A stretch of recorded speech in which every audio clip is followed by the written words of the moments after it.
Kannappa cinema pre release event గుంటూరులో జరిగింది. ఈ సందర్భంగా మోహన్ బాబు మాట్లాడుతూ, మా బావ ప్రభాస్ బావా బావా అని అనుకుంటూ ఉంటాం.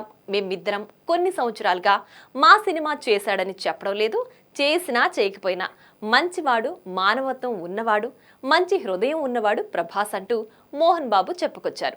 ఒకసారి నేను ఫోన్ చేసి ఇంటికి రానా అని అడిగాను. రేపు ఎల్లుండి రమ్మన్నాడు. నేను ఒక పని మీద వస్తున్నాను, నీవు ఎస్ఆర్ నో చెప్పమంటే ఏంటి అని అడిగాడు. నీవు కంగారు పడొద్దు అని చెప్పి వెళ్ళి కూర్చుని, ఈ సినిమాలో ఇన్ని రోజులు వర్షం ఉంది, నీవు చేయవలసిన అవసరం లేదు, ఎందుకంటే నువ్వు ఇండియాలోనే టాప్ హీరో, ఈ రోజు నువ్వు కాదన్నా మీ సినిమా కోసం అడిగితే నేను యాక్ట్ చేస్తాను, దానికి దీనికి సంబంధం లేదు, ఇన్ని రోజులు చేయాల్సి ఉంటుంది, చేయగలవా లేదా అని అడిగాను. దానికి ప్రభాస్, బావా దీనికి నీవు రావాలా, నేను విష్ణుతో మాట్లాడుకుంటా, మేం చేస్తాం అన్నాడు.